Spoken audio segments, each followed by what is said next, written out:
നമസ്കാരം. മെയ് 4-ന് സംസ്ഥാന നിയമസഭാ തെരഞ്ഞെടുപ്പ് ഫലം പ്രഖ്യാപിച്ച ദിവസം പശ്ചിമബംഗാൾ മുഖ്യമന്ത്രി സുവേന്ദു അധികാരി ഒരു പ്രവചനം നടത്തി. തെരഞ്ഞെടുപ്പ് പരാജയത്തെ തുടർന്ന് തൃണമൂൽ കോൺഗ്രസ് ശിഥിലമാകാം. ഒരു മാസത്തിനു ശേഷം TMC ശിഥിലമാകും വിധമാണ് പോക്ക്. അതിന്റെ ഗുണം BJPക്ക് ലഭിച്ചു കഴിഞ്ഞിരിക്കുന്നു. സ്ഥാപിതമായതിനു ശേഷമുള്ള ഏറ്റവും വലിയ ആഭ്യന്തര പ്രതിസന്ധിയാണ് TMC നേരിടുന്നത്. ബംഗാളിൽ എന്താണ് സംഭവിക്കുന്നത്? മിഡിൽ ഈസ്റ്റ് ഡിബേറ്റിലേക്ക് എല്ലാ പ്രിയപ്പെട്ട പ്രേക്ഷകർക്കും സ്വാഗതം. ഞാൻ അഖില രവീന്ദ്രൻ. മമതയുടെ നീക്കങ്ങൾ ഇനി എങ്ങനെ?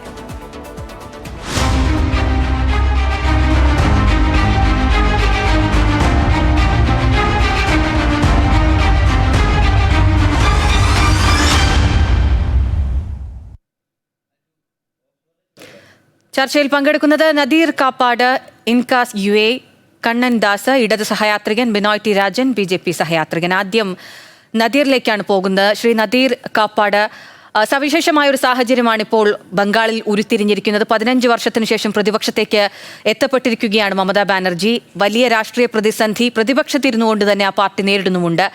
അതങ്ങനെ പോകാനാണോ സാധ്യത? തിരിച്ചുവരവിന് സാധ്യതയുണ്ടോ? തിരിച്ചുവരവിന് സാധ്യത ഉണ്ടോ എന്ന് ചോദിച്ചാൽ, അങ്ങനെ രാഷ്ട്രീയത്തിൽ ഒന്നും രണ്ടല്ല.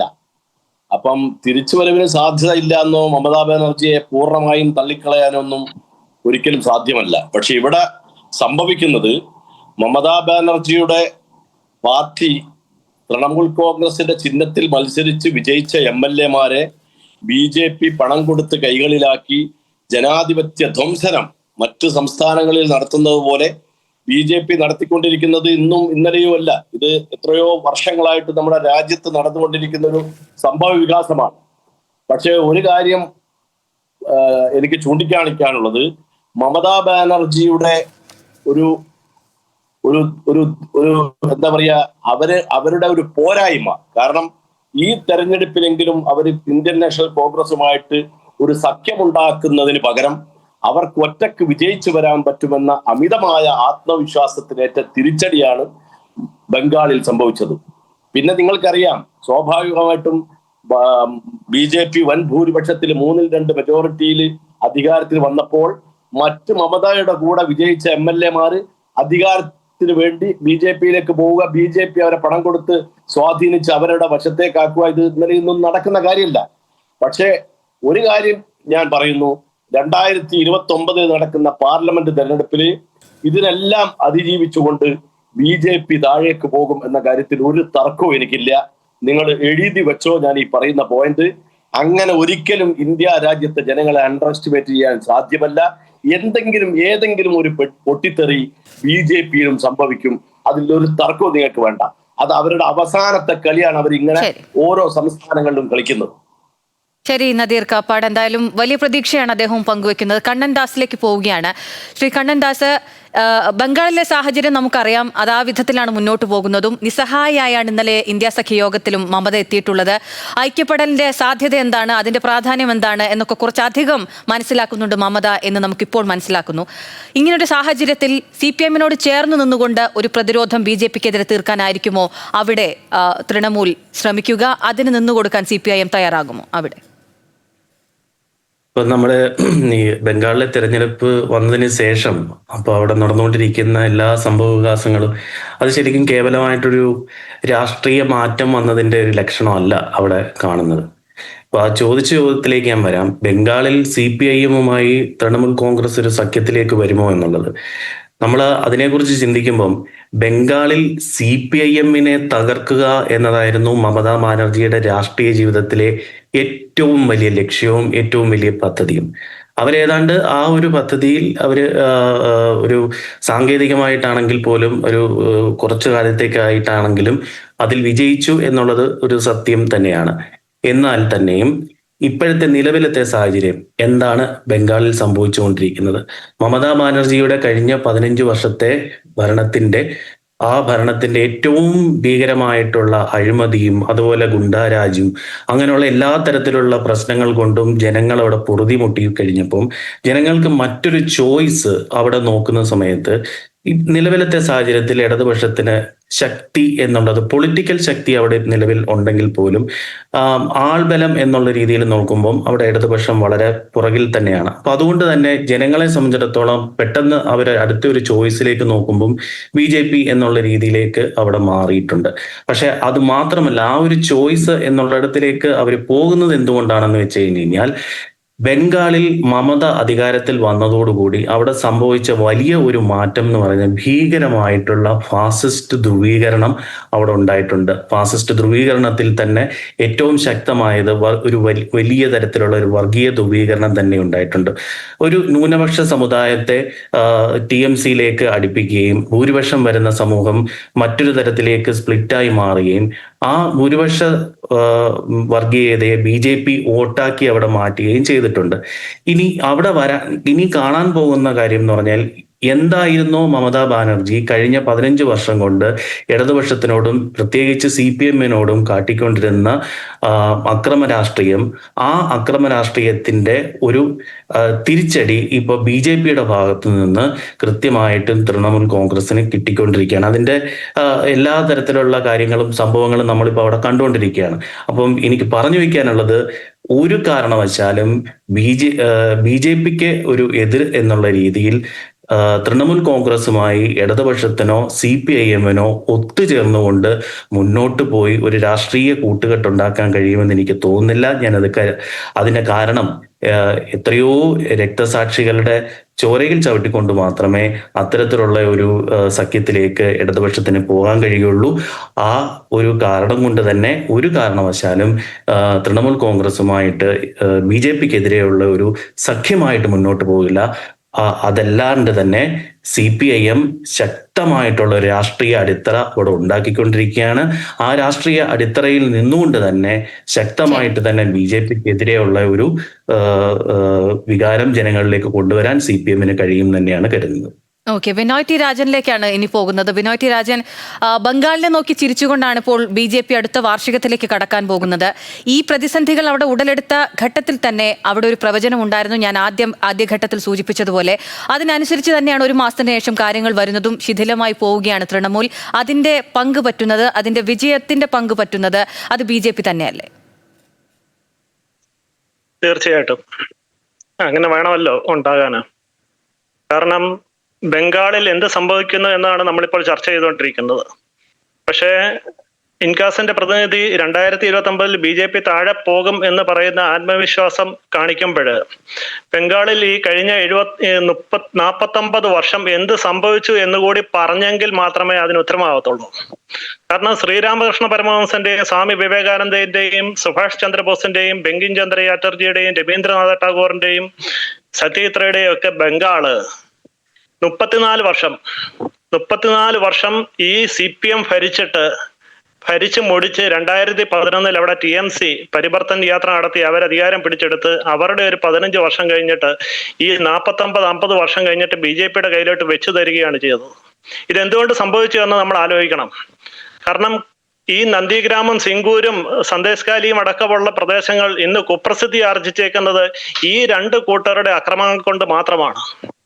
ദീദിയുടെ കാലം കഴിഞ്ഞു എന്ന് നിങ്ങൾ ആദ്യം മനസ്സിലാക്കുക. ഇനിയുള്ളത് ദാദയുടെ കാലമാണ്. BJP-യുടെ ചരിത്രം നിങ്ങൾ ബാക്കിയുള്ള സംസ്ഥാനങ്ങളെ നോക്കി വിലയിരുത്തിയിട്ട് വേണം 2029 BJP താഴെ പോകുമോ അതോ തുടരുമോ എന്ന് നിങ്ങൾ പ്രവചിക്കാനാണ്. കാരണം ബംഗാളില് ഈ 34 വർഷത്തെ CPM ഭരണത്തില് അത് ശരിക്കും എന്താണ് സംഭവിച്ചത് എന്നുള്ളത് നമുക്ക് ഇനിയും വിവരിക്കേണ്ട കാര്യമില്ല. അത് നമ്മുടെ എല്ലാം മുന്നിലുണ്ട്. അതിന്റെ ആദ്യത്തെ ഉപഭോക്താവ് എന്ന നിലയിലാണ് മമത വരുന്നത്. പക്ഷെ മമത എന്താണ് ചെയ്തത്? CPM-ന്റെ ഒപ്പം ഉണ്ടായിരുന്ന സകല ഗുണ്ടകളെയും സകല തീവ്രവാദികളെയും സകല വിധ്വംസക പ്രവർത്തനത്തിന് ആഹ്വാനം ചെയ്യുന്ന ആൾക്കാരെയും കൂട്ടുനിന്ന ആൾക്കാരെയും തന്റെ പക്ഷത്ത് ചേർത്തുകൊണ്ട് അതിനേക്കാൾ കൊടിയൊരു ദുരിതം ബംഗാൾ ജനതയ്ക്ക് നൽകുകയായിരുന്നു. 1 ലക്ഷത്തോളം ദളിത് ആൾക്കാരാണ്, പിന്നോക്ക ജാതിക്കാരാണ് ഈ 34 വർഷത്തെ CPM ഭരണത്തിൽ അവിടെ കൊല്ലപ്പെട്ടത്.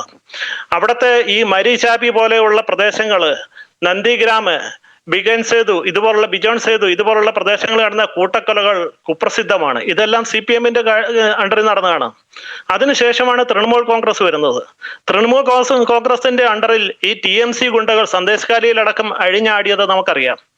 3 പേരുകൾ എനിക്ക് അവിടെ പറയാനുണ്ട്. നമ്മുടെ കേരളത്തിലെ മാധ്യമങ്ങള്, മീഡിയകള് ഒരിക്കലും ചർച്ച ചെയ്യാത്ത പേരുകളാണിതൊക്കെ. കലിത മാജി, രേഖ പാത്ര, രത്ന ദേവനാഥ്, ഈ പേരുകളൊക്കെ നമ്മുടെ മലയാള മാധ്യമങ്ങൾ എന്തുകൊണ്ടോ ഇവിടെ ഒളിച്ചു വെക്കുകയാണ്.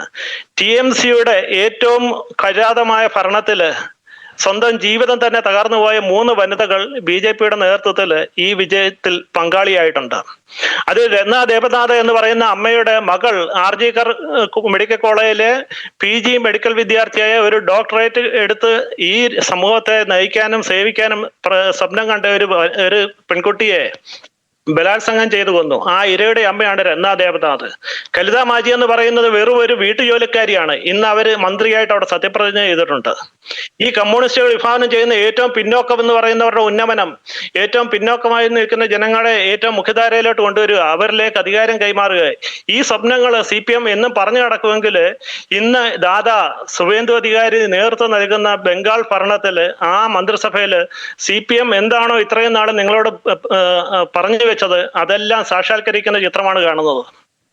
ഈ മമതയുടെ തന്നെ കാലത്ത് നടന്ന അഴിമതികൾ, ഏതാണ്ട് നിയമന അഴിമതി തന്നെ 24,000-24,000-ൽ പരം നിയമനങ്ങൾ അവിടെ ഈ അവിടുത്തെ ഹൈക്കോടതി തന്നെ റദ്ദാക്കിയിട്ടുണ്ട്.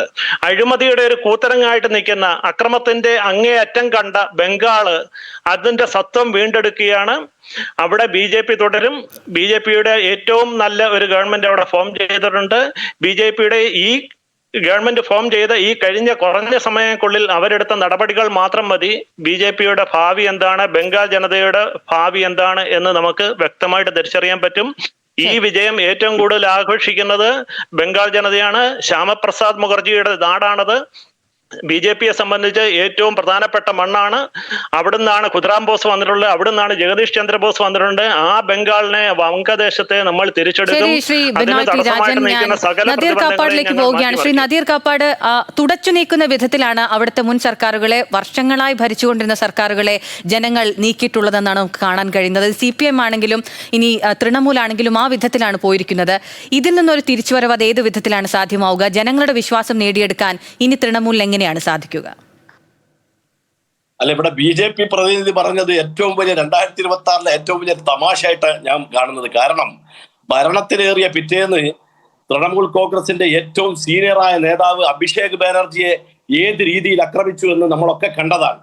അപ്പം BJPക്ക് ഏതെങ്കിലും ഒരു സംസ്ഥാനത്ത് കോൺഗ്രസോ CPMോ ഭരിച്ച ഒരു സംസ്ഥാനം പിടിച്ചടക്കണമെങ്കിൽ ജാതിക്കാട് ഇറക്കാതെ BJP ഏതെങ്കിലും ഒരു സംസ്ഥാനം ജനാധിപത്യത്തിന്റെ മാർഗത്തിലൂടെ അധികാരത്തിൽ വന്നതായിട്ട് ആർക്കെങ്കിലും പറയാൻ പറ്റുമോ?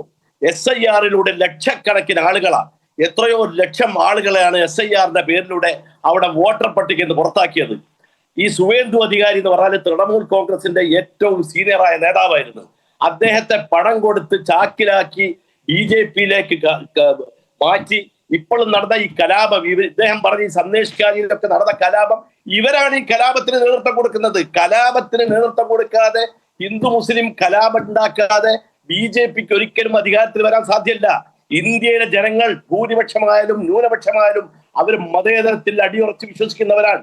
അവർ മതസൗഹാർദ്ദവും മതേതരത്വവും രാജ്യത്ത് നിലനിൽക്കണം ആഗ്രഹിക്കുന്നവരാണ്. കാരണം കോൺഗ്രസ് ഈ രാജ്യത്ത് കാണിച്ചു കൊടുത്തൊരു സംസ്കാരമുണ്ട്. അതെല്ലാത്തിലും ലോകത്തിന് തന്നെ അത് മാതൃകയാണ്.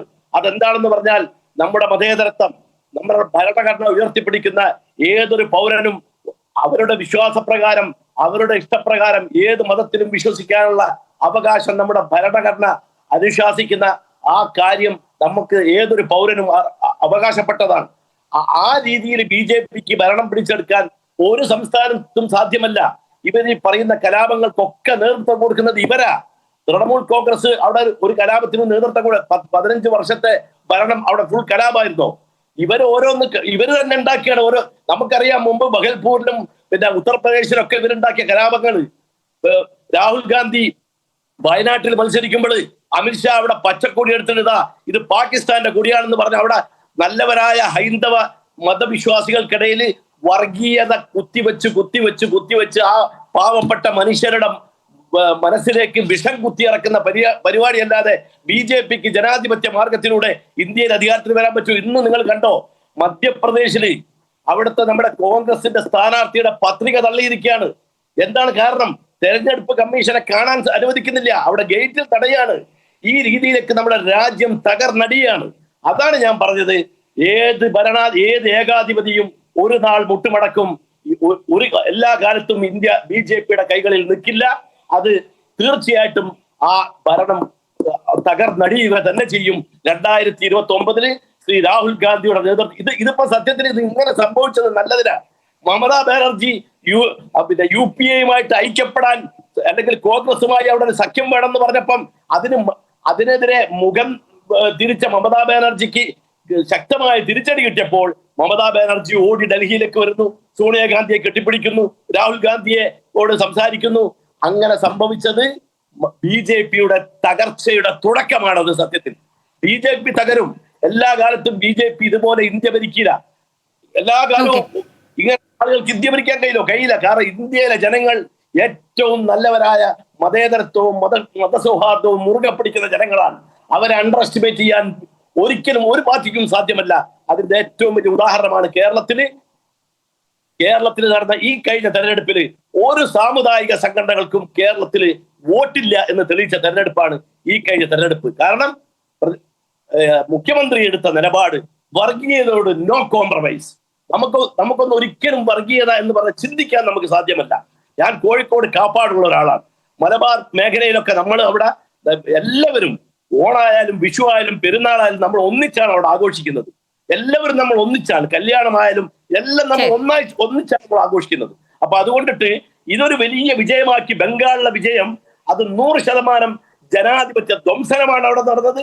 SIR എന്ന് പറയുന്ന ഉമ്മാക്കി കാട്ടി ലക്ഷക്കണക്കിന് ആളുകളെ തെരഞ്ഞെടുപ്പ് കമ്മീഷനെ സ്വാധീനിച്ചുകൊണ്ട് ഇവര് ഏതെങ്കിലും ഒരു സംസ്ഥാനത്ത് ഇവര് ബാലറ്റ് പേപ്പറിലൂടെ തെരഞ്ഞെടുപ്പ് നടത്താൻ BJP-യെ ഞാൻ വെല്ലുവിളിക്കുന്നു ഈ പാനലിൽ.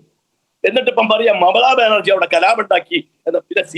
ശരി നദീർ കാപ്പാട്, ഞാൻ കണ്ണൻദാസിലേക്ക് ഒരിക്കൽ കൂടി പോവുകയാണ്. ശ്രീ കണ്ണൻദാസ്, ഒരിക്കൽ CPM-നൊപ്പം നിന്ന രഥപ്രതയാണ് ഇപ്പോൾ തൃണമൂലിനെ ഇങ്ങനെ ഭിന്നിപ്പിലേക്ക് നയിക്കാൻ, അല്ലെങ്കിൽ പ്രതിപക്ഷത്തിരിക്കുന്ന ഒരു പാർട്ടിയെ ഇങ്ങനെ 2 തട്ടിലേക്ക് നയിക്കാൻ കാരണക്കാരനായിരിക്കുന്നത്. അത് തന്നെ, ഈ രഥപ്രഭുവിനെ നമ്മൾ CPIM-ൽ നിന്ന് പുറത്താക്കിയ സമയത്ത് അന്ന് ഈ മമതയും അതുപോലെ തന്നെ പ്രതിപക്ഷ പാർട്ടികളൊക്കെ അന്ന് പറഞ്ഞിട്ടുള്ള കാര്യങ്ങളൊക്കെ നമുക്ക് ചരിത്രത്തിൽ നമുക്ക് മുൻപിലുള്ള കാര്യങ്ങളാണ്. ഇന്നിപ്പോ മമത അതേ രീതിയിൽ തന്നെ പറയുകയാണ് അന്ന് CPM ചെയ്തതായിരുന്നു ശരി എന്നുള്ളത്. അത് കൃത്യമായിട്ട് അത്രയും ദീർഘവീക്ഷണത്തോടു കൂടി തന്നെ CPIM-നെ സംബന്ധിച്ചിടത്തോളം ഒരു വ്യക്തി ഏത് രീതിയിലാണ് അയാളുടെ മുന്നോട്ടുള്ള പോക്ക്, അയാളുടെ ജീവിത രീതികൾ, അയാൾ എടുക്കുന്ന നിലപാടുകൾ, ഇതിന്റെയൊക്കെ അടിസ്ഥാനത്തിൽ തന്നെയാണ് ഒരാളെ പാർട്ടി മെമ്പർഷിപ്പിൽ തന്നെ നിലനിർത്തിക്കൊണ്ടുപോകുന്നത്.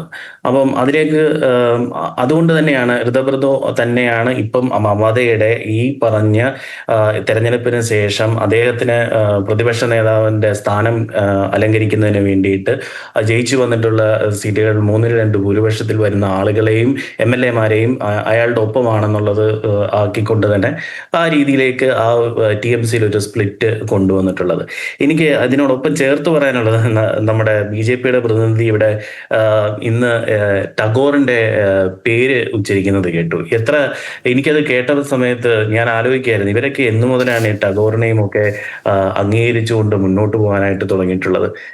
എന്തായാലും ടാഗോറിന്റെ പേര് പറഞ്ഞതിനോട് എനിക്ക് സന്തോഷമുണ്ട്. അങ്ങനെ അദ്ദേഹം മുൻപെടുത്തിട്ടുള്ള നിലപാടുകളും ഒക്കെ തന്നെ ഇനിയെങ്കിലും ഭാവിയിലെങ്കിലും അംഗീകരിക്കുമെന്ന് കൂടെ ഞാൻ ആഗ്രഹിക്കുന്നു. അതോടൊപ്പം തന്നെ പറഞ്ഞു, ഇപ്പോൾ സ്ത്രീകളുടെ സുരക്ഷയെക്കുറിച്ച് BJP സർക്കാർ സ്ത്രീകളുടെ സുരക്ഷയ്ക്ക് വേണ്ടിയിട്ടൊക്കെ ഇത്ര ഊറ്റം കൊണ്ട് സംസാരിക്കുന്നത് കേൾക്കുമ്പോൾ അവർക്ക് എത്ര തരത്തിലുള്ള ആത്മാർത്ഥതയുണ്ട് എന്നുള്ളത് എനിക്കതിനകത്ത് സംശയമുണ്ട്. അങ്ങനെ ഉണ്ടായിരുന്നെങ്കിൽ ഈ UP-യിലെയും ഒക്കെ ഉന്നോവയിലൊക്കെ സംഭവിച്ചിട്ടുള്ള വിഷയങ്ങളുമായി ബന്ധപ്പെട്ടിട്ട് അവിടെ മരണപ്പെട്ടിട്ടുള്ള പെൺകുട്ടിക്ക് വേണ്ടിയിട്ടുള്ള അതിലൊക്കെ എത്ര ആത്മാർത്ഥതയോടു കൂടി തന്നെയാണ് ഈ BJP എന്ന രാഷ്ട്രീയ പ്രസ്ഥാനം നിലകൊണ്ടിട്ടുള്ളതെന്നുള്ള ആ ഒരു സംശയമാണ് എനിക്ക് അതിനകത്തും പറഞ്ഞു പോകാനുള്ളത്. പിന്നെ BJP അധികാരത്തിൽ വന്നതോടുകൂടി തന്നെ അവിടെ വലിയ രീതിയിലുള്ള ഭരണ മികവാണ് അവിടെ സംഭവിച്ചുകൊണ്ടിരിക്കുന്നതെന്ന് പറയുന്നത്. ഇപ്പൊ അവിടെ നടന്നുകൊണ്ടിരിക്കുന്ന കാര്യങ്ങൾ തന്നെ ഒരു ബുൾഡോസ് എവിടെ പോയി കഴിഞ്ഞു കഴിഞ്ഞാൽ ഈ ബുൾഡോസർ രാജല്ലാതെ ഇവരെ സംബന്ധിച്ചിടത്തോളം ഇവർക്ക് വേറെ ഒരു തരത്തിൽ അവർക്ക് ഇഷ്ടമല്ലാത്ത ആളുകളെ ഒരു രാത്രി കൊണ്ട് വന്ന് ബുൾഡോസറുമായി വന്ന് ആ വീടുകൾ നശിപ്പിക്കുക, അല്ലെങ്കിൽ അവര് കച്ചവടം നടത്തുന്നുണ്ടെങ്കിൽ ആ കച്ചവട സ്ഥാപനങ്ങൾ ഇടിച്ചു നിരത്തുക, ഈ രീതിയിലുള്ള ഒരു അക്രമ രീതിയിലല്ലാണ്ട് അധികാരം കാണിക്കുന്ന അത്ര ഗർവോടുകൂടി തന്നെയാണ് അവിടെ BJP സർക്കാർ ഇപ്പം പെരുമാറിക്കൊണ്ടിരിക്കുന്നത്. ഇവിടെ പോലും അവർക്ക് വേണ്ടി അവിടെ യാതനകൾ അനുഭവിച്ചുകൊണ്ടിരിക്കുന്ന ആ ജനതയ്ക്ക് വേണ്ടി ഇപ്പോഴും രാഷ്ട്രീയപരമായി തെരുവിൽ പോരാടിക്കൊണ്ടിരിക്കുന്നത് ആരാണെന്ന് ചോദിച്ചു കഴിഞ്ഞാൽ ഈ നേരത്തെ മുമ്പ് അവിടെ ഭരിച്ചുകൊണ്ടിരുന്ന കോൺഗ്രസ് ഇല്ല, TMC ഇല്ല. അവിടെ രാഷ്ട്രീയപരമായിട്ട് ഏതെങ്കിലും തരത്തിലുള്ള സമരവുമായി ബന്ധപ്പെട്ട് മുന്നോട്ട് വരണം എന്നുണ്ടെങ്കിൽ അവിടെ ഈ പറഞ്ഞ CPIM മാത്രമേ ഉള്ളൂ.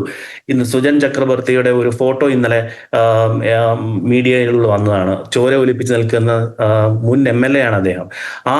അങ്ങനെ ഇപ്പോഴും പാർട്ടി എത്രത്തോളം CPIM സംബന്ധിച്ചിടത്തോളം അവർ ജനങ്ങൾക്കിടയിലുണ്ട്.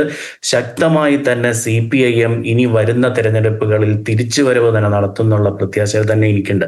അതോടൊപ്പം തന്നെ ചേർത്ത് പറയേണ്ട വേറൊരു കാര്യം കൂടിയുണ്ട്.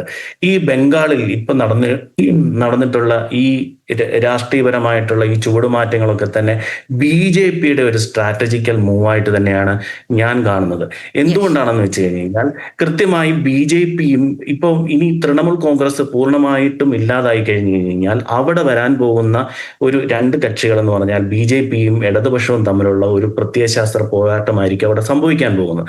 അങ്ങനെ വന്നു കഴിയുമ്പോൾ അവിടെ വരുന്ന ബംഗാളിലെ 30% വരുന്ന മുസ്ലിം വോട്ടുകളെ ഏതെങ്കിലും തരത്തിൽ ഇടതുപക്ഷത്തിലേക്ക് പോയി കഴിഞ്ഞു കഴിഞ്ഞാൽ അതിനെ എങ്ങനെ എങ്കിലും താൽക്കാലികമായിട്ടെങ്കിലും അതിനെ ഒന്ന് തടയിടുന്നതിന് വേണ്ടിയിട്ടാണ് ഈ ഋതബ്രതോയെ കൂട്ടുപിടിച്ചുകൊണ്ട് അവിടെ തൃണമൂൽ കോൺഗ്രസിനകത്തൊരു സ്പ്ലിറ്റ് ഉണ്ടാക്കിയിട്ടുണ്ട് എന്നുള്ളതാണ് അതിന്റെ രാഷ്ട്രീയപരമായിട്ടുള്ള എന്തായാലും ലക്ഷ്യം ഏത് വിധത്തിലേക്കായിരിക്കും എന്നുള്ള തലത്തിലേക്കൊക്കെ നമ്മൾ ചർച്ചകൾ പോകേണ്ടതുണ്ട്. ഇടവേളയ്ക്ക് ശേഷം ബിനോയ് ടി രാജൻ സംസാരിക്കാം.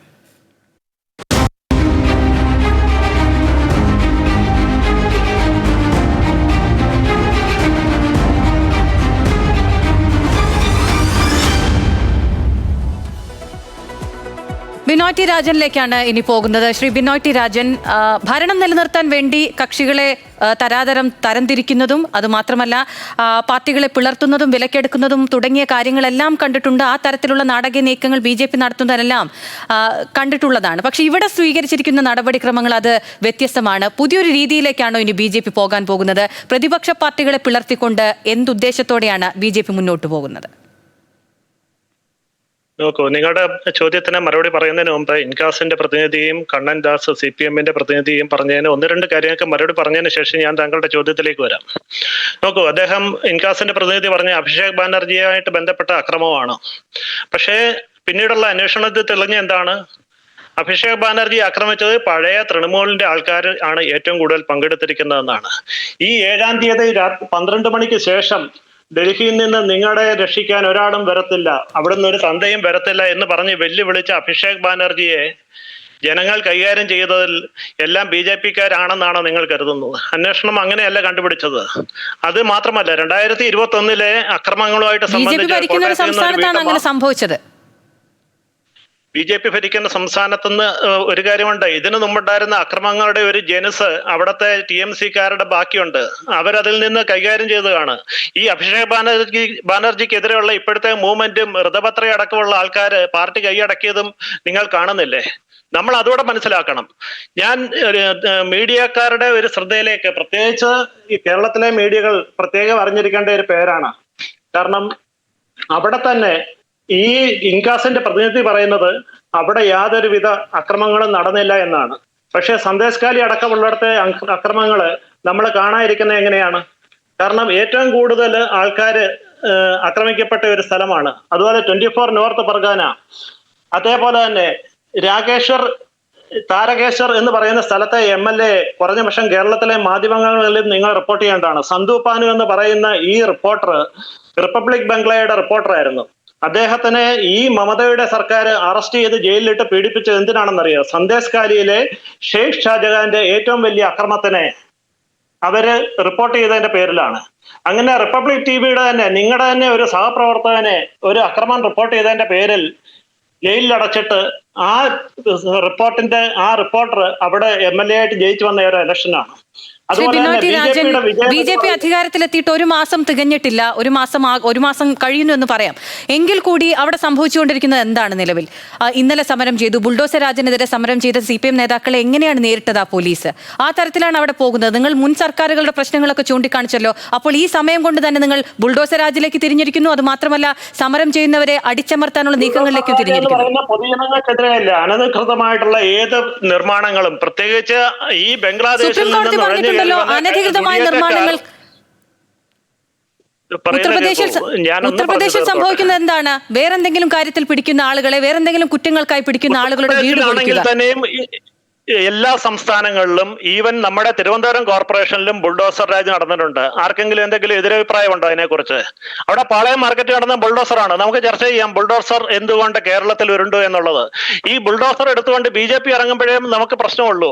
മൂന്നാറിൽ VS അച്യുതാനന്ദൻ ബുൾഡോസർ രാജ് നടത്തിയപ്പോൾ ഈ പറയുന്ന മാധ്യമ അത് ലൈവായിട്ട് റെക്കോർഡ് ചെയ്യാനും ഈ അച്യുതാനന്ദനെ ഇവിടുത്തെ ഏറ്റവും വലിയ സമരനായകനായിട്ട് നിങ്ങളുടെ പത്രങ്ങളിലും ദൃശ്യമാധ്യമങ്ങളിലും അവതരിപ്പിക്കുന്നതിൽ നിങ്ങൾ മുൻനിരയിൽ മത്സരിക്കുകയായിരുന്നല്ലോ. അന്ന് ബുൾഡോസർ രാജ് ആഹാ, ഇപ്പൊ എന്താണ് ഓഹോ ആവുന്നത് എന്നുള്ളതാണ് ചോദ്യം ഞങ്ങളുടെ. ബുൾഡോസർ രാജ് എവിടെയായാലും അത് നടക്കും. അനധികൃതമായിട്ടുള്ള നിർമ്മാണ പ്രവർത്തനങ്ങൾ അത് കൈയേറ്റം ചെയ്യുകയാണെങ്കിൽ അതിനെ പൊളിച്ചു മാറ്റാൻ ബുൾഡോസർ രാജ് എല്ലാ രാജ്യങ്ങളിലും. പിന്നെ CPMന്റെ കാര്യം, CPMന്റെ പ്രതിനിധിയോട് എനിക്ക് പറയാനുള്ളത്, താങ്കൾ പറയുന്നത് ഈ വെസ്റ്റ് ബംഗാളിൽ ജനം പ്രതീക്ഷയോടെ നിങ്ങളെ നോക്കുന്നതെന്നാണ്. കഴിഞ്ഞ 34 വർഷം നിങ്ങൾ ഭരിച്ചും മുടിച്ചിട്ട്, നിങ്ങളെ തല്ലി ഓടിച്ചിട്ട് അവസാനം അവിടെ ഒരു പത്രിക കൊടുക്കാൻ നിങ്ങൾക്ക് സ്വാതന്ത്ര്യമില്ലായിരുന്നോ? 15 വർഷത്തിന് ശേഷം ചോട്ടാഖണ്ഡി രാജർഘട്ടിലെ നിങ്ങളുടെ CPM ഓഫീസ് നിങ്ങൾക്ക് തൃണമൂലിൽ നിന്ന് തിരിച്ചു കിട്ടിയത് BJP വിജയത്തിന് ശേഷമാണ്. 17 വർഷത്തിന് ശേഷം ബരാസത്തിലെ ബോൾഘട്ട് CPMന്റെ ഓഫീസ് 2009 CPMൽ നിന്ന് TMC തൃണമൂൽ കോൺഗ്രസ് പിടിച്ചെടുത്ത നിങ്ങളുടെ പാർട്ടി ഓഫീസ് നിങ്ങൾക്ക് തിരിച്ചു കിട്ടിയത് ഈ BJP വിജയത്തിന് ശേഷമാണ്. ജാനനഗർ ടൈംസ് വീഡിയോയുടെ ഒരു വീഡിയോയില് കോൺഗ്രസിന്റെ ഓഫീസ് അവർ വീണ്ടെടുത്തിട്ട് അവർ നടത്തുന്ന സന്തോഷ കേരളത്തിലെ സകല മാധ്യമങ്ങളും ആഘോഷിച്ചതാണ്. പിന്നെ നിങ്ങൾ മാധ്യമങ്ങളും ഈ ഇടത് വലത് മുന്നണികളും കൂടെ ചേർന്നിട്ട് ചോദിക്കുന്നുണ്ട് അവിടെ അക്രമം നടക്കുന്നില്ലേ എന്ന്. നമ്മളതിനെ ഒരു പ്രമുഖ മാധ്യമം ഈ കേരളത്തെ റിപ്പോർട്ട് ചെയ്തത് ഗുണ്ടാപിരിവിന് പോയ TMC നേതാവിനെ ജനങ്ങൾ കൈകാര്യം ചെയ്യുന്നത് സന്തോഷത്തോടെ വാർത്ത വായിക്കുന്നത് ഞങ്ങൾ കണ്ടതാണ്. ഈ കേരളത്തിലെ ജനങ്ങൾ കണ്ടതാണ്. ഇതെല്ലാം നമ്മുടെ മുന്നിലുണ്ട്. പിന്നെ വേറൊരു കാര്യം, ഈ CPMന്റെ രക്തസാക്ഷിയുടെ ഒരു കണക്ക് വെച്ചിട്ട് ഇവർ പറയുന്നത് ഞങ്ങൾക്ക് സഖ്യമുണ്ടാക്കാൻ പറ്റത്തില്ലെന്നാണ്. CPMന്റെ ഒരു രക്തസാക്ഷിയുടെ കണക്ക് വെച്ചിട്ട് കേരളത്തിലോ അല്ലെങ്കിൽ ബംഗാളിലോ അവർ കൊന്നൊടുക്കിയ കോൺഗ്രസ്സുകാരുടെ ഒരു ചരിത്രം വെച്ച് കഴിഞ്ഞാൽ ഇവർക്ക് ഇന്ത്യ മുന്നണിയിൽ നിൽക്കാൻ പറ്റുമോ? CPMന്റെ കൊലപാതക രാഷ്ട്രീയം വെച്ചിട്ട് ഇവർക്ക് ഈ ഇന്ത്യയിലെ ഒരു പാർട്ടികളുമായിട്ട് സഖ്യം ഉണ്ടാക്കാൻ പറ്റത്തില്ല. ബാക്കിയുള്ള പാർട്ടികൾക്ക് ഇവരോട് സഖ്യം പറ്റത്തില്ല. കേരളത്തിൽ തന്നെ ഇവർ നടത്തിയ കൊലപാതകങ്ങൾ നോക്കിക്കഴിഞ്ഞാൽ മുസ്ലിം ലീഗിന് പോലും അവരോട് എടുക്കാൻ പറ്റത്തില്ല, കോൺഗ്രസിന് എടുക്കാൻ പറ്റത്തില്ല. കേരളത്തിൽ മാത്രം ഈ ഞാൻ ചോദിച്ച ചോദ്യത്തിലേക്ക് വരാമോ? സമയക്കുറവുള്ളത് കൊണ്ടാണ്. ഭൂരിപക്ഷം തികയ്ക്കാൻ പാർട്ടികളെ പിളർത്തുന്ന രീതിയിലേക്കൊക്കെ ആയിരുന്നു ആദ്യം BJP കടന്നിട്ടുണ്ടായിരുന്നത്. ഇപ്പോഴിതാ അത്രയധികം ഭൂരിപക്ഷമുണ്ട്, അത്രയധികം സേഫായി നിൽക്കുന്ന ഒരു സംസ്ഥാനത്ത് പ്രതിപക്ഷത്തെ ഭിന്നിപ്പിക്കാനുള്ള നടപടിക്രമങ്ങളിലേക്ക് എന്തുകൊണ്ടാണ് കടന്നത് BJPക്ക് ആ പ്രതിപക്ഷത്തെയോ അല്ലെങ്കിൽ തൃണമൂൽ കോൺഗ്രസിനെയോ ഭിന്നിപ്പിക്കേണ്ട ഒരു കാര്യവും ഉണ്ടായിരുന്നില്ല. അത് ശിഥിലമാക്കപ്പെടും തൃണമൂൽ എന്ന കാര്യം മുൻവിധിയോടെ പറഞ്ഞത് നിങ്ങളുടെ നേതാവ് തന്നെയാണ്. അത് നമ്മുടെ നേതാവെന്നല്ല, ലോകത്തിലുള്ള രാഷ്ട്രീയം ശ്രദ്ധിക്കുന്ന ബംഗാളിലെ അക്രമം, മമതയുടെ ഏകാധിപത്യം, അഭിഷേക് ബാനർജി എന്ന മമതയുടെ അനന്തരവൻ ആ പാർട്ടിയെ കൈപ്പിടിയിൽ ഒതുക്കി വെച്ചിരിക്കുന്ന കണ്ടു കഴിഞ്ഞാൽ അവിടെ നടന്ന അഴിമതിയും അക്രമവും ആ പാർട്ടിയിലെ എങ്ങനെയാണ് ഗുണ്ടകൾ കൈകാര്യം ചെയ്യുന്നതെന്ന് നോക്കിയാൽ മാത്രം മതി. നോക്കൂ, ബംഗാൾ എന്ന് പറയുന്നത് മുസ്ലിങ്ങളും ഹിന്ദുക്കളും എല്ലാം ഒന്നിച്ചു വാഴുന്ന സ്ഥലം തന്നെയാണ്. ഇവിടെ ഇൻകാസിന്റെയും CPMന്റെയും പ്രതിനിധി പറയുന്നത് അവിടെ BJP വിജയിച്ചത് അക്രമം നടത്തിയിട്ടും കലാപങ്ങൾ നടത്തിയിട്ടും എന്നാണ്. പക്ഷെ ഇവര് മനസ്സിലാക്കാത്ത ഒരു കാര്യമുണ്ട്. അവിടുത്തെ മുസ്ലിങ്ങൾ ഏറ്റവും സന്തോഷിക്കുന്നത് BJP വിജയത്തിലാണ്. അവിടുത്തെ എത്രയോ മുസ്ലിങ്ങൾ എത്രയോ മീഡിയകളിൽ വന്ന് പറഞ്ഞു ഞങ്ങൾക്ക് ലഭിക്കേണ്ട ആനുകൂല്യങ്ങൾ നുഴഞ്ഞുകയറ്റക്കാർക്ക് പതിച്ചു കൊടുത്തിട്ട് ഈ ഗവൺമെന്റ് ഞങ്ങളെ വഞ്ചിക്കുകയാണ്. CPMന്റെ അടക്കം പാർട്ടി ഓഫീസിൽ നിന്നും പിടിച്ചെടുത്ത റേഷൻ കാർഡുകളും ആധാർ കാർഡുകളും TMC കൈക്കലാക്കിയിട്ട് അത് വെച്ചിട്ട് ഒരു വോട്ട് ബാങ്ക് ക്രിയേറ്റ് ചെയ്യുകയായിരുന്നു. അവിടെ നടന്ന SIR എന്ന് പറയുന്നതിൽ 90 ലക്ഷം ആൾക്കാരാണ് വോട്ടർ പട്ടികയിൽ നിന്ന് മാറ്റിയത്. വിജയത്തിന്റെ പിന്നിലെ ഏറ്റവും പ്രധാന കാരണങ്ങളിൽ ഒന്ന് അതാണ്. രണ്ടാമത്തെ കാര്യം, റൂട്ട് തലത്തിൽ ഏറ്റവും അടിസ്ഥാന തലത്തിൽ RSSഉം സംഘപരിവാർ പ്രസ്ഥാനങ്ങളും നടത്തിയ അത് നിങ്ങൾ പ്രവർത്തനങ്ങളാണ്. അംഗീകരിക്കുന്നുണ്ടോ? മൂന്ന് കാര്യങ്ങൾ. SIR-ൽ അത്രയധികം ആളുകളുടെ വോട്ട് വെട്ടിപ്പോയത് കൊണ്ടാണ് BJP-ക്ക് അവിടെ അധികാരം നേടിയെടുക്കാൻ സാധിച്ചത് എന്നത്? നോക്കൂ, SIR-നെ കുറിച്ച് നമ്മൾ ഏറ്റവും വ്യക്തമായിട്ട് നിങ്ങൾ പഠിച്ചിട്ടുണ്ടെങ്കിൽ, ഇല്ലെങ്കിൽ ഞാനൊരു കാര്യം ഷെയർ ചെയ്യാം. ഈ ബംഗാളിന്റെ ചരിത്രത്തിൽ ഏറ്റവും കൂടുതൽ വോട്ട് പെർസെന്റേജ് നടന്നത് 92.93% വോട്ട് ശതമാനത്തോടെയാണ് ഈ ഇലക്ഷൻ കഴിഞ്ഞത്. അതിൽ SIR നടന്നു കഴിഞ്ഞപ്പം 90 ലക്ഷം വോട്ടർമാരെയാണ് ഡിലീറ്റ് ചെയ്തത്. 90 ലക്ഷം വോട്ടർമാരെ ഡിലീറ്റ് ചെയ്തപ്പം ഈ 90 ലക്ഷം വോട്ടർമാരിൽ ഏറ്റവും കൂടുതൽ വന്നത് 20 സീറ്റുകളിൽ ആ 13 സീറ്റുകളും TMC ആണ് ജയിച്ചേക്കുന്നത്. 49 സീറ്റുകളിൽ ഈ SIR ഏറ്റവും രീതിയിൽ ബാധിച്ചിട്ടുണ്ട്. അതായത് ഏറ്റവും കൂടുതൽ വോട്ടർമാരെ മാറ്റിയിട്ടുള്ള 49 സീറ്റുകളുണ്ട്. ഈ 49 സീറ്റുകളിൽ 26 സീറ്റിൽ BJP വിജയിച്ചു, 21 സീറ്റിൽ TMC ജയിച്ചു, 2 സീറ്റിൽ ഇന്ത്യൻ നാഷണൽ കോൺഗ്രസ് ജയിച്ചു. ഏകപക്ഷീയമായിട്ടുള്ള ഒരു വോട്ട് ഡിലീഷൻ ആയിരുന്നു എങ്കിൽ അവിടെ BJP ഈ 49 സീറ്റും ജയിക്കണ്ടേ? 20 സീറ്റുകളിൽ ഏറ്റവും കൂടുതൽ ബാധിച്ച് ഏറ്റവും കൂടുതൽ SIR എഫക്ട് ചെയ്ത 20 സീറ്റുകളിൽ 13 സീറ്റും ജയിച്ചത് TMC ആണ്, തൃണമൂൽ കോൺഗ്രസ് ആണ്. ഇവിടെ ഇരിക്കുന്ന ഇടതുപക്ഷക്കാരനും വലതുപക്ഷക്കാരനും ഈ കണക്ക് നിങ്ങൾ ഒന്ന് പരിശോധിക്കേണ്ടതാണ്. SIR-ന്റെ ഏറ്റവും ഹൈലൈറ്റ് ചെയ്ത 5 മണ്ഡലങ്ങൾ സംസർഗഞ്ച്, ലാൽഗോള, ഭഗബംഗോള, രഘുനാഥ്, മെറ്റിയാബുർജ്, ഈ മണ്ഡലങ്ങൾ, ഞാൻ പറഞ്ഞ ഇത്രയും മണ്ഡലങ്ങളിൽ 2021-ലും TMC ജയിച്ചു. ഈ കഴിഞ്ഞ ഇലക്ഷനിലും 2026-ല് ഈ 2 വർഷം മുമ്പും TMC മാത്രമാണ് അവിടെ ജയിച്ചേക്കുന്നത്. അപ്പോൾ വോട്ട് മാറ്റിയത് കൊണ്ടോ അല്ലെങ്കിൽ SIR വന്നതുകൊണ്ടോ BJP-ക്ക് നേട്ടമുണ്ടായി എന്ന് ഞാൻ പറഞ്ഞ ഈ കണക്കുകളെ വെച്ചിട്ട് നിങ്ങൾക്ക് എങ്ങനെ ഖണ്ഡിക്കാൻ പറ്റും? ഒരിക്കലുമില്ല. അവിടെ ചെയ്തത് എന്ന് പറയുന്നത് സംഘത്തിന്റെ പരമ്പരാഗത രീതിയിൽ നവമാധ്യമങ്ങളെയും വെച്ചിട്ടുള്ള ഒരു ഏറ്റവും എഫക്റ്റീവായിട്ടുള്ള ഒരു പ്രവർത്തനമാണ്. 294 മണ്ഡലങ്ങളിൽ ജാഗരണ യോഗങ്ങൾ പ്രത്യേകം സംഘടിപ്പിച്ചു. വിവിധ ക്ഷേത്ര പ്രസ്ഥാനങ്ങൾ അവരുടെ പ്രവർത്തനം ശക്തമാക്കി. ചെറിയ മീറ്റിംഗുകൾ ഫാമിലി ബേസ്ഡ് ആയിട്ട് ചെയ്തു. ശ്രീ ബിനോയ് രാജൻ, സമയക്കുറവ് കൊണ്ടാണ് ഇടപെടുന്നത്, ക്ഷമിക്കണം. കണ്ണൻദാസിലേക്ക് പോവുകയാണ്. ശ്രീ കണ്ണൻദാസ്, SIR അവിടെ ഒരു ഓളം ഉണ്ടാക്കിയിട്ടുണ്ടോ? SIR-ലെ ക്രമക്കേടുകളാണോ ഇങ്ങനൊരു വിജയത്തിലേക്ക് BJP എത്തിച്ചിട്ടുള്ളത്? അത് മാത്രമല്ല, ഒരുപാട് യുവാക്കളെ ഇറക്കിക്കൊണ്ടായിരുന്നു CPM ഇത്തവണ തെരഞ്ഞെടുപ്പിനെ നേരിട്ടിട്ടുണ്ടായത്. അത് പക്ഷേ ഫലപ്രാപ്തിയിലേക്ക് എത്തിക്കാൻ കഴിഞ്ഞിട്ടില്ല എന്നാണ് ഫലവും സൂചിപ്പിക്കുന്നത്. അങ്ങനെയാണെങ്കിൽ ഏതു വിധത്തിലേക്കുള്ള നീക്കങ്ങളിലേക്കാണ് ഇനി CPM കടക്കാൻ പോകുന്നത്? അല്ല, ഈ SIR-ഉമായിട്ട് ബന്ധപ്പെട്ടിട്ടുള്ളത് SIR-ന്റെ ആ ഒരു പ്രശ്നങ്ങൾ കൃത്യമായിട്ട് തന്നെ അവർ BJP പൊളിറ്റൈസ് ചെയ്തിട്ടുണ്ടെന്നുള്ളതിൽ ഒരു തർക്കവുമില്ല. എനിക്ക് അതിനോടൊപ്പം തന്നെ ഒരു കാര്യം കൂടെ പറഞ്ഞു പോകേണ്ടതായിട്ടുണ്ട്. അതായത് അധികാരത്തിൽ എത്തിയതിനു ശേഷം മുസ്ലിം വിഭാഗത്തിൽപ്പെട്ടിട്ടുള്ള ആളുകൾ TV-യിൽ വന്നിട്ട് അവർക്ക് ഇതുവരെ കിട്ടാതിരുന്ന കാര്യങ്ങളാണ് ഇനി കിട്ടാൻ പോകുന്നത് എന്നുള്ള രീതിയിൽ സന്തോഷം പ്രകടിപ്പിച്ചു എന്ന് പറഞ്ഞു. എന്ത് തരത്തിലുള്ള കള്ളത്തരങ്ങൾ, നുണകളാണ് ഇങ്ങനെ പറഞ്ഞുകൊണ്ടിരിക്കുന്നത്. അധികാരത്തിലെത്തിയ ശേഷം സുവേന്ദു അധികാരി വിവാദമായിട്ടുള്ള ഒരു പരാമർശം തന്നെ നടത്തിയിട്ടുണ്ട്. അതിനകത്ത് കൃത്യമായിട്ട് അയാൾ എന്താണ് പറഞ്ഞത്? ഭരണം ഹിന്ദുക്കൾക്ക് വേണ്ടിയിട്ടാണ്, മുസ്ലിങ്ങളെ വോട്ട് ലഭിച്ചത് തൃണമൂലിലാണ്. കൃത്യമല്ലേ അവിടെ കാര്യങ്ങൾ? ഇനി നടക്കാൻ പോകുന്ന കാര്യങ്ങൾ അത്തരത്തിലല്ലേ? ഇനി ഈ പറഞ്ഞ ഇപ്പൊ SIR-ന്റെ പ്രശ്നങ്ങൾ, അതുപോലെ തന്നെ ഇനി വരാൻ പോകുന്നത് ഒരു വലിയ പലായനത്തിലേക്കായിരിക്കും. ഇനി അവിടുന്ന് ബംഗാളിൽ നിന്ന് ആളുകളെ നാട് കടത്തുന്ന രീതിയിലേക്കുള്ള രാഷ്ട്രീയപരമായിട്ടുള്ള തീരുമാനങ്ങളിലേക്കായിരിക്കും ഇനി അവിടെ പോകാൻ പോകുന്നത് കാത്തിരുന്ന് തന്നെ നമുക്ക് കാണാം. ഇനി കാണാൻ പോകുന്ന കാര്യങ്ങൾ തന്നെയാണ്. ഇനി രണ്ടാമത്തെ ഒരു കാര്യം, അവിടെ ഇടതുപക്ഷം ഇത്തവണ തെരഞ്ഞെടുപ്പിനെ നേരിട്ടത് കൃത്യമായിട്ട് രാഷ്ട്രീയപരമായിട്ടാണ് നേരിട്ടത്. എത്രയും രീതിയിൽ രാഷ്ട്രീയ അടിത്തറ കൊണ്ടുവരാനുള്ള ശ്രമമാണ് CPM-ന്റെ ഭാഗത്തുനിന്നുണ്ടായത്. അതുകൊണ്ട് തന്നെ എല്ലാ വിഭാഗത്തിൽപ്പെട്ട ആളുകളെയും, എല്ലാ തരത്തിൽ വരുന്ന സമൂഹത്തിന്റെ എല്ലാ ലെയറിലുള്ള ആളുകളെയും, പ്രത്യേകിച്ച് യുവജനങ്ങളെ അണിനിരത്തിക്കൊണ്ടിട്ടുള്ള ഒരു തെരഞ്ഞെടുപ്പ് പ്രവർത്തനം തന്നെയായിരുന്നു ഇത്തവണ അവിടെ CPM-നെ സംബന്ധിച്ചിടത്തോളം ഇടതുപക്ഷവും അവിടെ നടത്തിയിട്ടുള്ളത്. അതുകൊണ്ട് തന്നെ രാഷ്ട്രീയപരമായിട്ട് യുവാക്കൾക്കിടയിൽ CPM-ന് ഇപ്പം ഒരു വേരോട്ടം സംഭവിച്ചിട്ടുണ്ട്. ഇത് ഭാവിയിൽ കൃത്യമായി തന്നെ ഒരു രാഷ്ട്രീയ പോരാട്ടത്തിന് CPM നഷ്ടപ്പെട്ടു പോയിട്ടുള്ള ശക്തി തിരിച്ച് എടുക്കാനായിട്ട് കഴിയും എന്നുള്ളത് തന്നെയാണ് കരുതുന്നത്. ഒരു കാര്യം കൂടെ ഞാൻ പറഞ്ഞോട്ടെ, ആരാണ് ഈ സുവേന്ദു അധികാരി? ഇവർ ഇപ്പൊ ഊറ്റം കൊണ്ടുകൊണ്ട് ഈ BJPയുടെ പ്രതിനിധി ഊറ്റം കൊണ്ടുകൊണ്ടിരിക്കുന്ന സുവേന്ദു അധികാരി കുറച്ചു വർഷങ്ങൾക്ക് മുമ്പ് ഒരു സ്റ്റിംഗ് ഓപ്പറേഷനില് TMCയുടെ പാർട്ടിയിൽ പ്രവർത്തിക്കുന്ന സമയത്ത് പണം കൈപ്പറ്റുന്നതുമായി ബന്ധപ്പെട്ടിട്ടുള്ള ഒരു ആരോപണം ഉണ്ടാവുകയും ആ ആരോപണത്തെ തുടർന്ന് ED റെയ്ഡ് ചെയ്യും എന്നുള്ള രീതിയിൽ EDയുടെ അന്വേഷണവും കാര്യങ്ങളും വന്ന് ഒരു സുപ്രഭാതത്തിൽ BJPയിലേക്ക് പോവുകയും അതോടുകൂടി EDയുമായിട്ടുള്ള എല്ലാ തരത്തിലുള്ള അന്വേഷണങ്ങളും അവസാനിപ്പിക്കുകയും നമ്മൾ പറഞ്ഞു വരുമ്പം ഒരു വാഷിംഗ് മെഷീൻ പൊളിറ്റിക്കൽ കളിയാണ് അവിടെ നടന്നിട്ടുള്ളത്. അങ്ങനെ ഒരു തരത്തിൽ TMCയിൽ നിന്നും അങ്ങോട്ടേക്ക് EDയുടെ ഒരു അന്വേഷണം നടത്തി ആ അന്വേഷണത്തിനെ ഒരു ഭയപ്പെടുത്തി വശത്താക്കുന്ന രീതിയിലേക്ക് കൊണ്ടുവന്ന ഒരു സുവേന്ദു അധികാരിയാണ് ഇപ്പൊ ഇവരെ സംബന്ധിച്ചിടത്തോളം BJPയുടെ ഏറ്റവും വലിയ കരിസ്മാറ്റിക് ലീഡർ എന്നുള്ള രീതിയിലേക്കൊക്കെ BJPയുടെ പ്രതിനിധി ഇരുന്ന് പറയുമ്പോൾ എനിക്ക് അതിനോടൊക്കെ കഷ്ടമെന്ന് മാത്രമേ അതിനകത്തൊക്കെ പറയാനായിട്ടുള്ളൂ.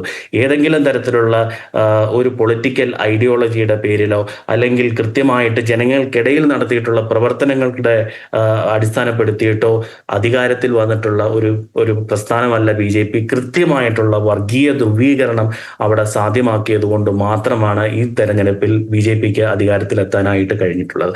അതിന്റെ പരിണിത ഫലം ഇനി അവിടുത്തെ ജനങ്ങൾ അനുഭവിക്കും. പക്ഷെ അതിനെ രാഷ്ട്രീയപരമായിട്ട് ചെറുത്തു തോൽപ്പിക്കാനുള്ള എല്ലാ ശക്തിയും ആർജിച്ചുകൊണ്ട് ഇടതുപക്ഷം അവിടെ ശക്തമായിട്ടുള്ള തിരിച്ചുവരവ് വരും എന്നുള്ള ഉറച്ച വിശ്വാസവും. ശ്രീ കണ്ണൻദാസ്, നിലവിലെ അവിടുത്തെ സാഹചര്യങ്ങൾ പരിശോധിക്കുകയാണെങ്കിൽ ഇപ്പോൾ ബുൾഡോസർ രാജിനെതിരെയുള്ള പ്രതിഷേധം എങ്ങനെയാണ് അവർ നേരിട്ടത് എന്നത് കണ്ടതാണ്. അതുമാത്രമല്ല, മമതയുടെ വീട്ടിലേക്ക് ഇപ്പോൾ അപ്രതീക്ഷിതമായ ഒരു റെയ്ഡ് എത്തിയിട്ടുണ്ട്. അവിടെ മമതയില്ല. അതുമാത്രമല്ല, അഭിഷേക് ബാനർജിയും അവിടെയില്ല. ഇരുവരും ഇന്ത്യ സഖ്യത്തിന്റെ മീറ്റിംഗിൽ പങ്കെടുക്കാനായി ഡൽഹിയിലേക്ക് പുറപ്പെട്ട ഈ സമയത്താണ് അവിടെ റെയ്ഡും നടക്കുന്നത്. അപ്പോൾ സാഹചര്യങ്ങൾ വലിയ തോതിൽ മാറാൻ പോവുകയാണെന്നതിന്റെ സൂചന തന്നെയല്ലേ അത്? തീർച്ചയായിട്ടും എല്ലാ സ്ഥലങ്ങളിലും സംഭവിക്കുന്ന അതേ രീതിയിൽ അതേ BJPക്ക് ഒരു പാറ്റേൺ മാത്രമേ ഉള്ളൂ. അവർക്ക് കൃത്യമായിട്ടുള്ള അന്വേഷണ ഏജൻസികളെ ED ആണെങ്കിലും CBI ആണെങ്കിലും ഇതുപോലുള്ള അന്വേഷണ ഏജൻസികളെ ഉപയോഗപ്പെടുത്തിക്കൊണ്ട് അവർക്ക് എതിരെ നിൽക്കുന്ന ഏതൊരു വ്യക്തിയാണെന്നുണ്ടെങ്കിലും ആ വ്യക്തിയെ പരമാവധി ഉപദ്രവിച്ച് ഒരു പരിധി വിട്ട് കഴിയുമ്പോൾ, ഇപ്പം നമ്മളെല്ലാവരും നമ്മുടെ നാട്ടിലെ CPMന്റെ നേതാക്കൾ പിണറായി വിജയൻ ഉൾപ്പെടെയുള്ള ആളുകൾ മടിയിൽ കനമുള്ളവനെ പേടിക്കേണ്ട കാര്യമുള്ളൂ എന്ന് പറയുന്ന അതേ നിലപാട് എടുത്തു നിൽക്കാൻ എല്ലാ നേതാക്കന്മാർക്കും കഴിഞ്ഞു എന്ന് വരത്തില്ല. അപ്പൊ പ്രത്യേകിച്ച് മമതാ ബാനർജിയെ പോലുള്ള ആളുകൾക്കൊക്കെ തന്നെ ഏതെങ്കിലും തരത്തിലുള്ള പ്രശ്നങ്ങളൊക്കെ അവർക്കുണ്ടാകും. അപ്പൊ അതുപോലെ തന്നെ അന്വേഷണങ്ങൾ വരുമ്പോൾ ആ അന്വേഷണത്തെ അവർക്ക് ഭയപ്പെട്ടെങ്കിലേ പറ്റുള്ളൂ. ഇപ്പൊ സുവേന്ദുവിന് സംഭവിച്ചതുപോലെ തന്നെ ഏതെങ്കിലും തരത്തിൽ ഇവരൊക്കെ ഇനിയും ഞാൻ മമത BJPയിലേക്ക് പോകുന്നു എന്നൊന്നും പറയുന്നില്ല.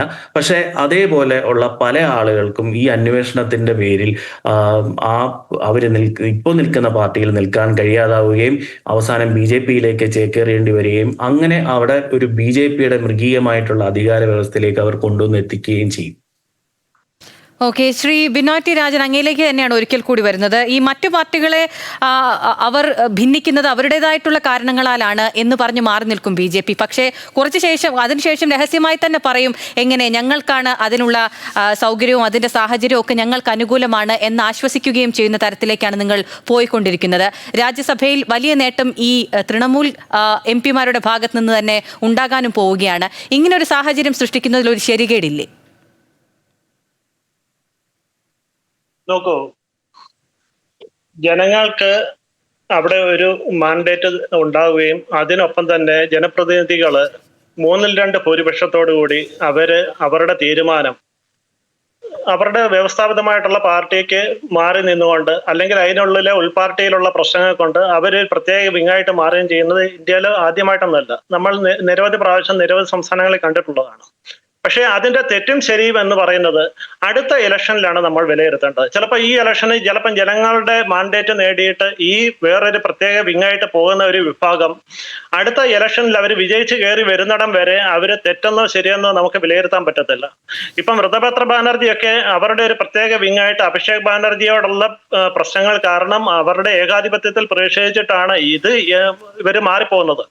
ഇവര് ലോക്സഭയിലോ രാജ്യസഭയിലോ വന്നിട്ട് BJPക്ക് അനുകൂലമായിട്ട് ചെയ്യുന്നുണ്ടെങ്കിൽ BJPക്ക് അതിനകത്ത് പ്രശ്നങ്ങളൊന്നും കാണുന്നില്ല എന്നാണ് ഞാൻ വിശ്വസിക്കുന്നത്.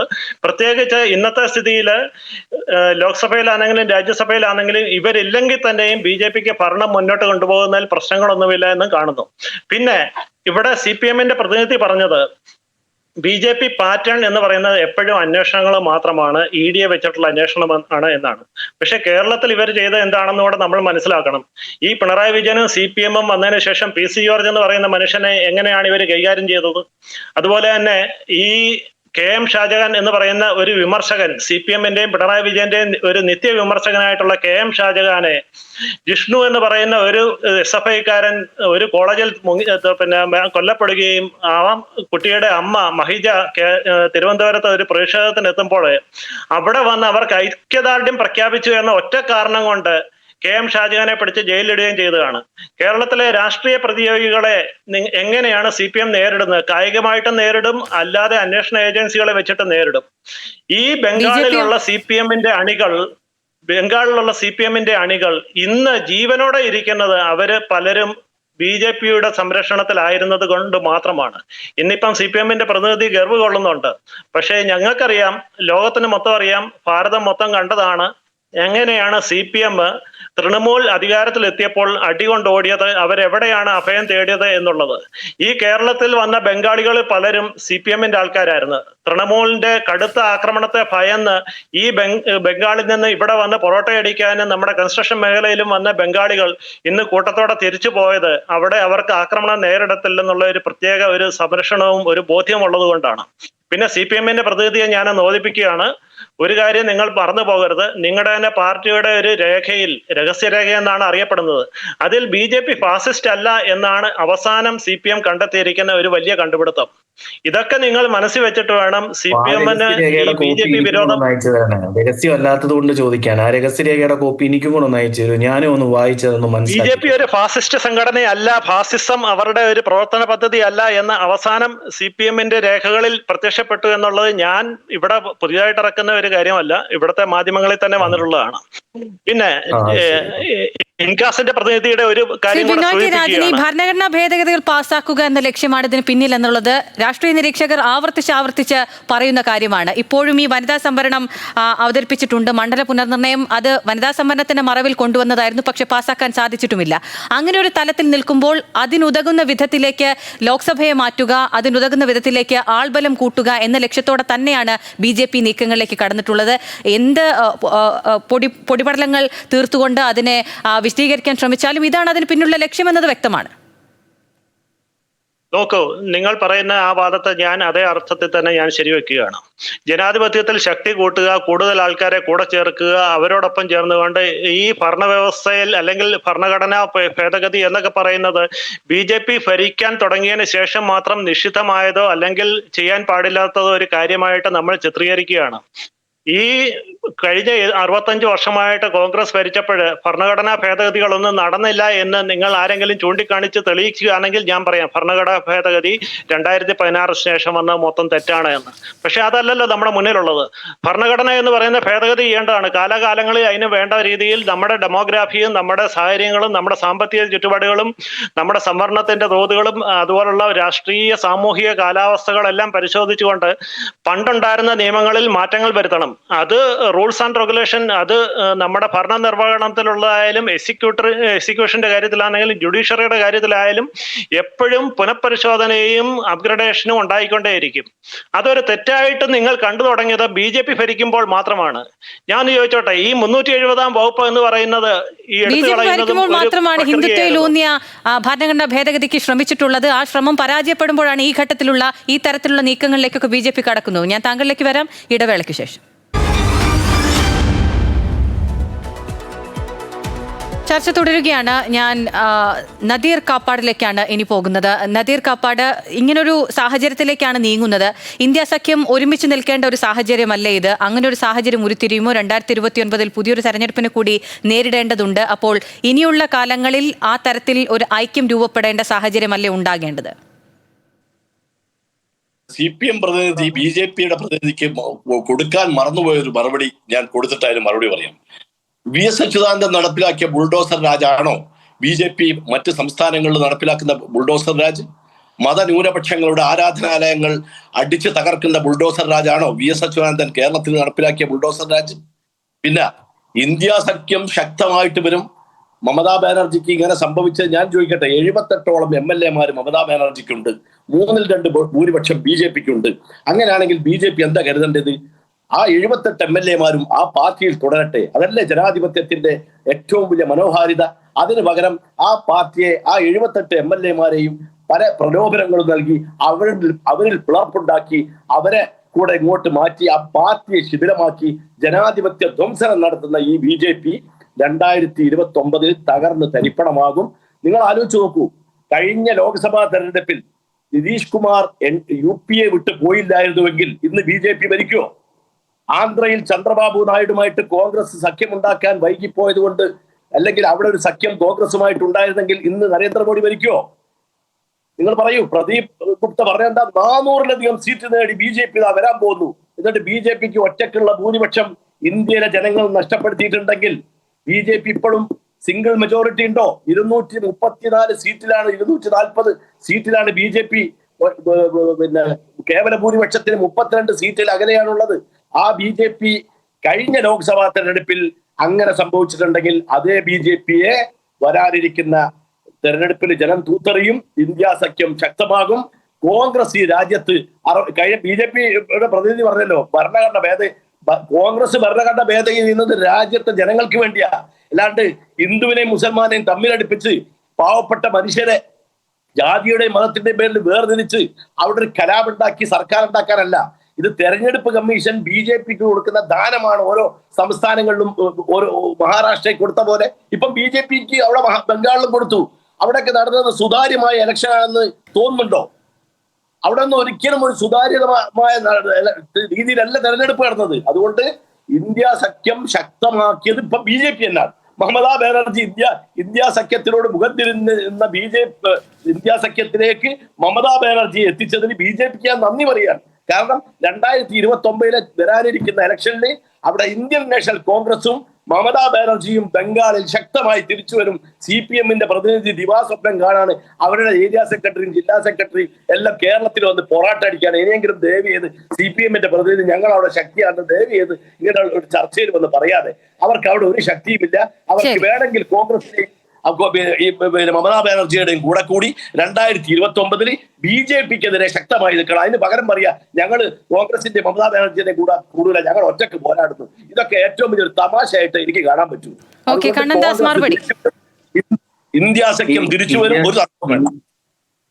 ഇന്ത്യ സഖ്യവുമായിട്ട് ബന്ധപ്പെട്ടിട്ടുള്ള കാര്യത്തിലേക്ക് തന്നെ വരാം. ഈ ഇന്ത്യ സഖ്യത്തിനെ ഇത്രയും രീതിയിൽ സ്ഥിരീകരിച്ചതിനകത്തെ പ്രധാന കക്ഷിയാണ് കോൺഗ്രസ്. എന്തുകൊണ്ടാണെന്ന് വെച്ച് കഴിഞ്ഞാൽ കൃത്യമായിട്ട് നമ്മളിപ്പം പ്രാദേശികമായിട്ടുള്ള ചില നീക്കുപോക്കുകൾ അനുസരിച്ചിട്ട് ഇപ്പൊ കേരളത്തിൽ ഇപ്പം ഇന്ത്യ മുന്നണിയുടെ ഭാഗം തന്നെയാണ് ഇടതുപക്ഷവും കോൺഗ്രസും. പക്ഷെ അതൊരു സംസ്ഥാനത്തെ ലെവലിൽ വരുന്ന സമയത്ത് അവിടെ ചില തെരഞ്ഞെടുപ്പുമായി ബന്ധപ്പെട്ടിട്ട് നിൽക്കുന്നതായതുകൊണ്ട് അവർ രണ്ട് ചേരിയിൽ തന്നെ മത്സരിക്കുന്നുണ്ട്. പക്ഷെ ഒരേ സഖ്യത്തിൽ മത്സരിക്കുന്ന സമയത്ത്, ഒരേ സഖ്യത്തിൽ ഇരിക്കുമ്പോൾ പോലും സൗഹൃദ മത്സരം എന്നുള്ള രീതിയിലേക്ക് അവിടെ എതിർ സ്ഥാനാർത്ഥികളെ നിർത്തി കോൺഗ്രസ് സ്വന്തം നിലയിൽ